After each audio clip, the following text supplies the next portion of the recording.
Hi, and welcome to a brand new show on Northwestel Community Cable 9. It's called The Dog Show. I'm your host, Emily Hoefs, and today we're at the Mae Bachur Shelter in Whitehorse, Yukon. We're gonna cover some trainer's tips, some tips from the vet, an adoption success story, and all kinds of fun stuff with these puppies. I hope you enjoy the very first episode of The Dog Show.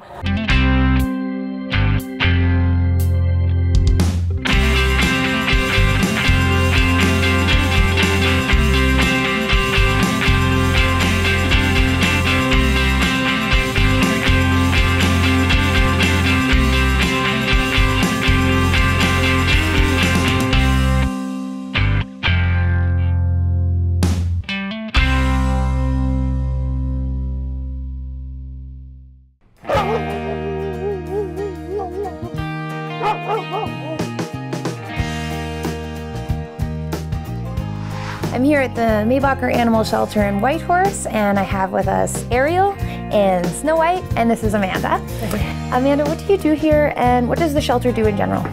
I'm the manager. I oversee everything here, making sure staff show up and volunteers are coordinated, and we take in roughly 500 animals, like dogs, cats, a year, and we find homes for every one of them, unless there's other issues that we can't beyond our means.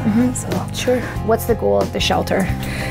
Find homes for everybody we bring in, regardless of health or anything. We make sure we find homes for everybody, and spay and neuter.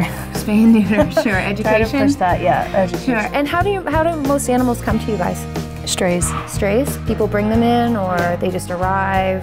You guys, do you have anybody finding them? People bring them in.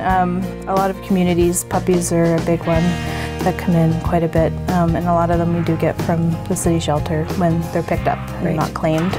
We do get them. So 90% of the time we don't know anything about the animals that we get in.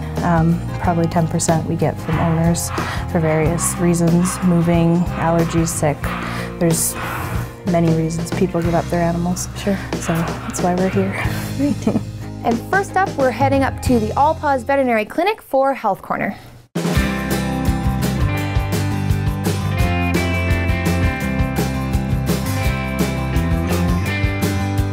So here we are with Olive and Dr. Stewart at Paws Veterinary Clinic in Whitehorse. And since it is summertime and vacations are rolling around, family vacations, you might be wanting to get away with your furry friend, maybe crossing borders in your RV with your dog in tow. So Dr. Stewart here is going to tell us just exactly what is required and how you get it. Sure thing. If we are traveling to Alaska, which is probably the most common place Yukoners will be traveling with their dogs this summer, a couple of things to keep in mind. The first is that a current rabies vaccination is required to travel in both directions by both border crossings. And they are usually asking that the vaccines be done 30 days prior to travel. And by current, it usually means that within 3 years, if it's a 3-year vaccine, or within a year if it's an annual vaccine, depending on what was given to your pet.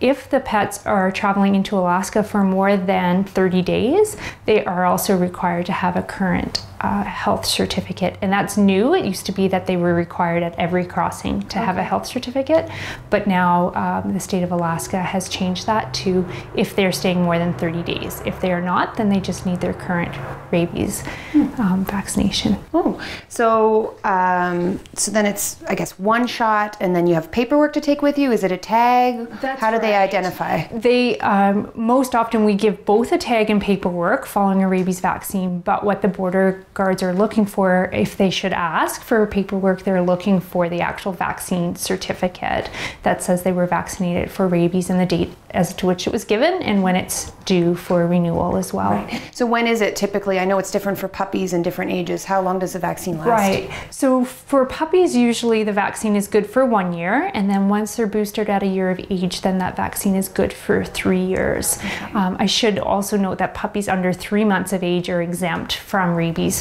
vaccine requirements. Okay.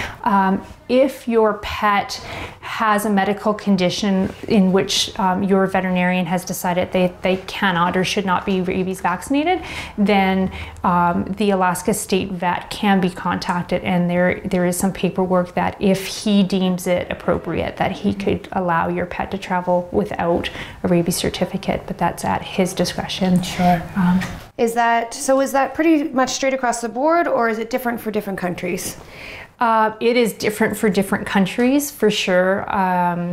Many different countries have many different regulations, and usually the best way to decide if you're going outside of North America with your pet is usually to check in with either the country in which you're traveling as to the requirements, or there are several Canadian companies which can help you with that. We often use a company called Worldwide Animal Travel out of Vancouver, who help with both the paperwork aspects. They give us as the veterinarians a real nice step-by-step, this is what you need to complete on these particular dates for this animal to travel to this country. And they also do a really nice job in Vancouver if you have layovers of getting your pet food and water and taking them out for walks and things like that. And I should note that those requirements that we talked about too are standard for dogs and cats. They are different for other animals. Sure. Horses have a set of requirements, birds have another set of requirements, and so right. So what are you looking at just generally for costs when it comes to getting your pet ready to travel? If they need their rabies vaccine, then usually their checkup is usually running about, I would say, about $60 locally, plus their rabies vaccine, which can be sort of $15 to $20 depending on which vaccine is given. Sure. So I have heard rumors, I have no idea if this is true or not, that rabies doesn't actually exist in the Yukon.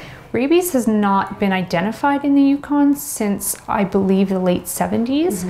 I think that saying that it doesn't exist is probably a little bit of an overstep on that. Sure. We don't routinely test is the other problem with it. We have bats and we have Arctic foxes, and so we have species that are able to carry rabies.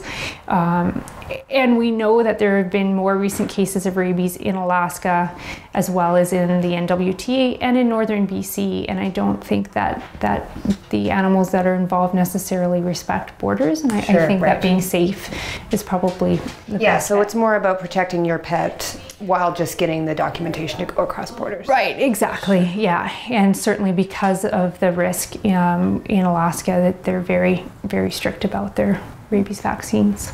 Okay, well, thank you so much for your time today, Dr. Stewart. No problem. Good job, Olive. Bye. Bye.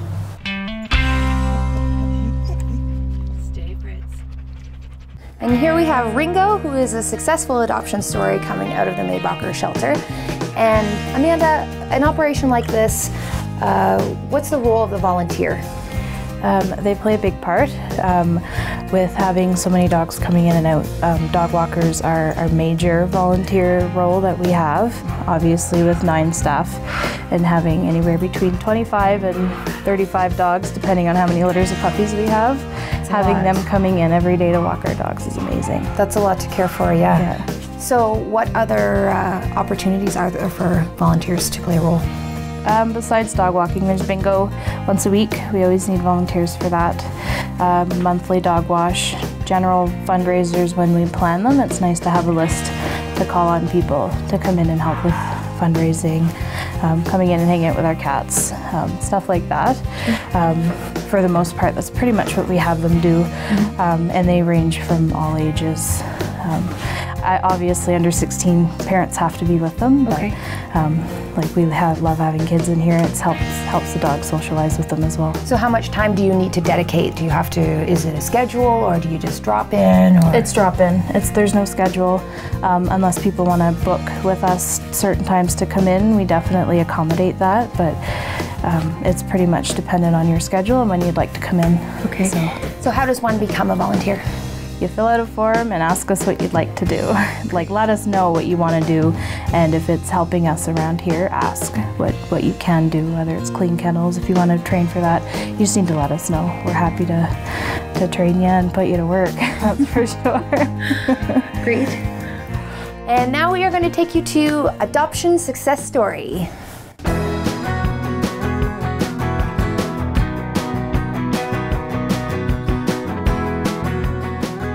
Welcome to Adoption Success Story. Today we have Allison and she's going to introduce us to her best friend.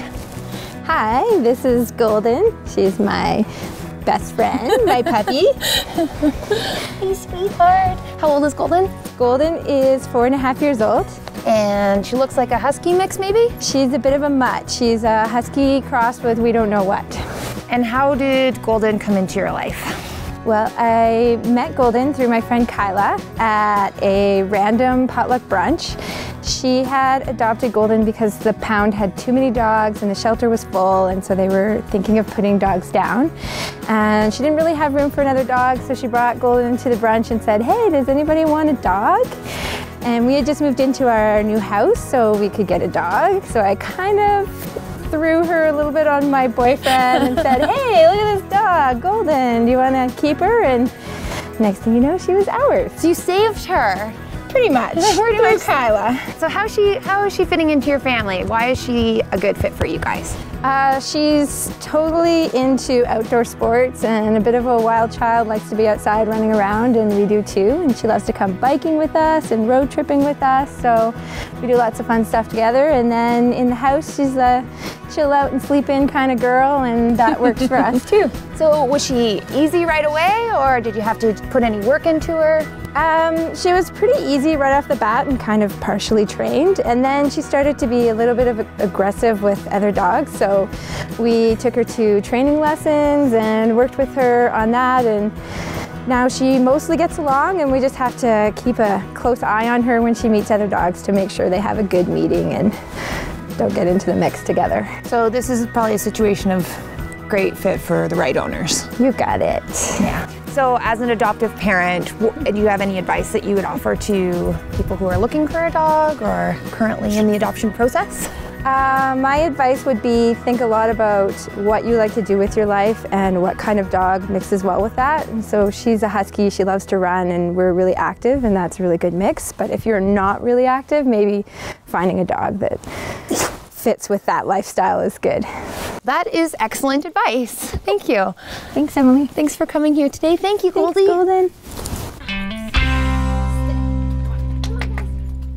So this is Piper and this is Tristan, and they are both available for adoption here at Mae Bachur. Amanda, what are your greatest needs at the shelter right now?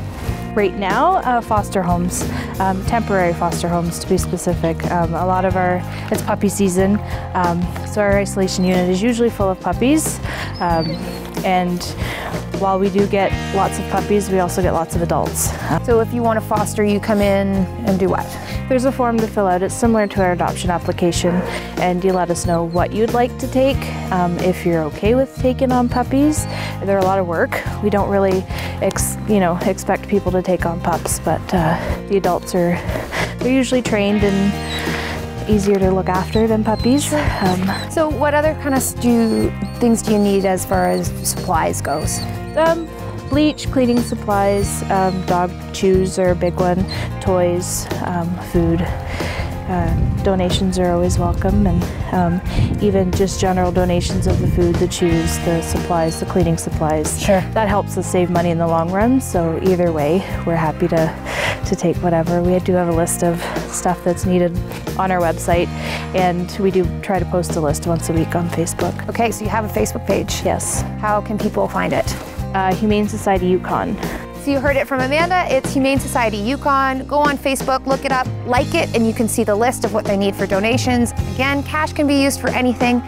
And right now, next up, we're going to take you and introduce you to the dog mom.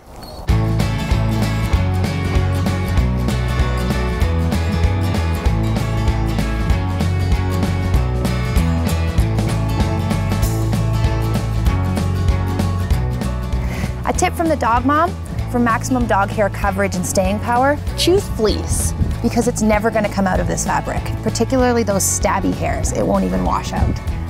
But in all seriousness, allergies can be a big problem, particularly in multi-pet households. So we've noticed a big difference, had great success by investing in a small air purifier with an allergen filter. We've noticed allergy symptoms have dropped drastically in our house. If you're at the point where you're just choosing your dog or looking for your dog, research the breed, because there are plenty that produce less hair and far less dander. Breeds like poodles are called hypoallergenic. But if you're gonna have a guy like Fritz around here with a double coat, my super hairy friend Fritz, he produces a lot of fur, as you can see, and a lot more dander, so you're gonna see more allergy symptoms with somebody like him.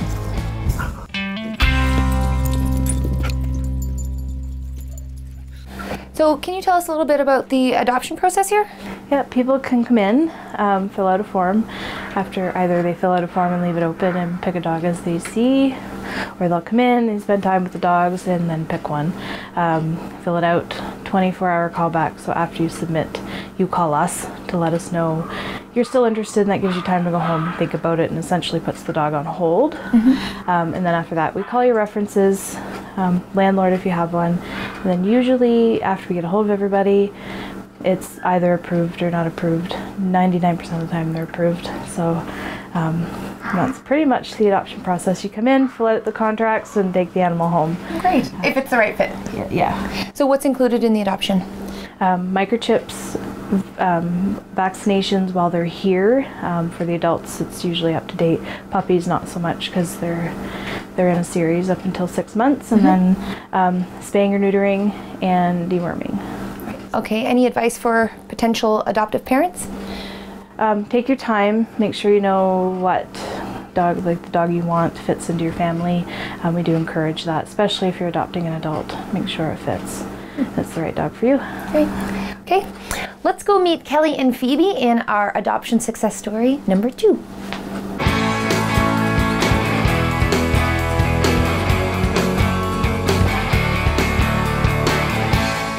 With another adoption success story. This is Kelly, a local Whitehorse gal, and she's going to introduce us to her best friend.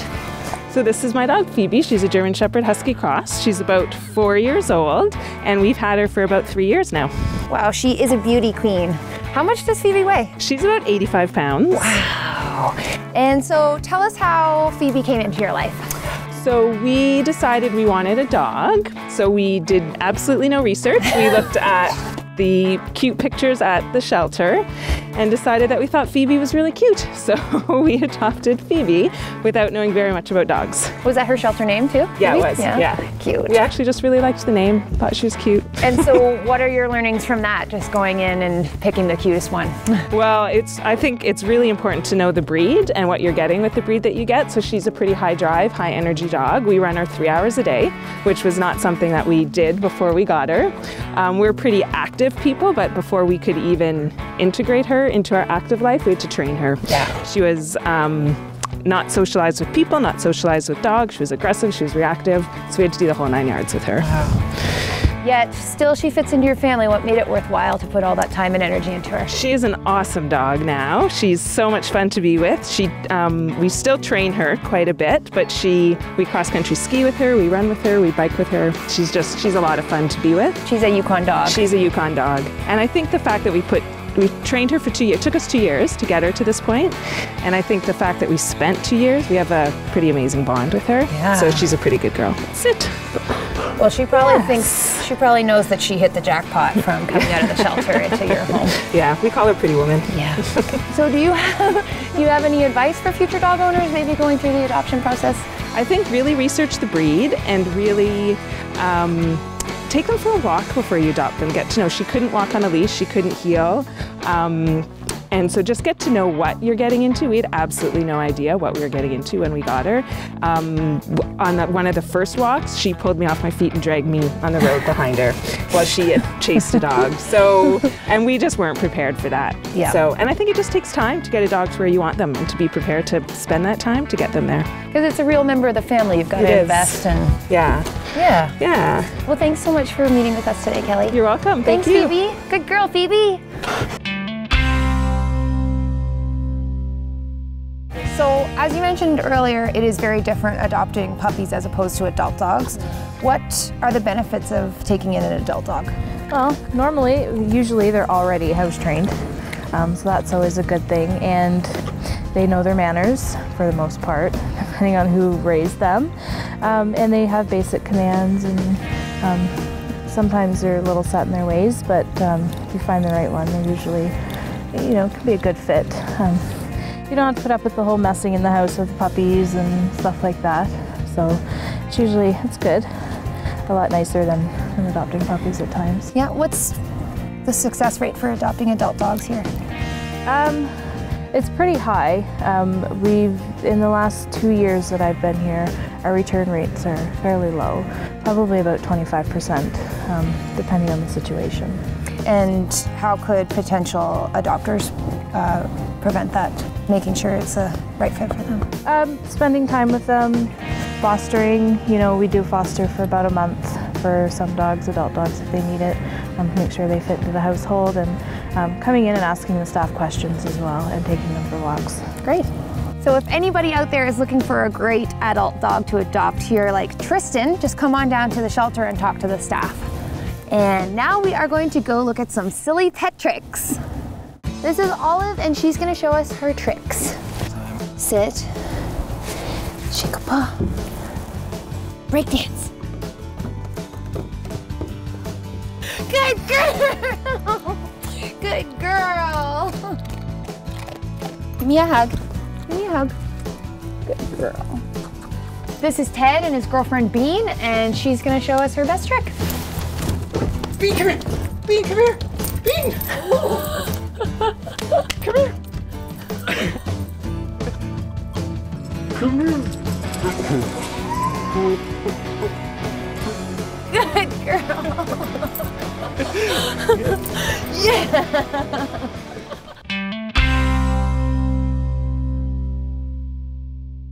If you have a video you'd like to see on the dog show of your pet doing their silliest tricks, contact us. We'd be happy to put it on the show. We welcome viewer feedback, suggestions, comments of any kind, so please contact us. Thank you so much for watching. I'm your host, Emily Hoefs, and we'll see you next time on the dog show. Oh, you're damaged. Oh,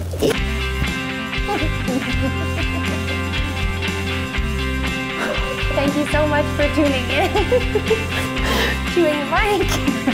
No. No. No. No. You guys are all cute. You're tied for cutest. Look at those eyes, my gosh.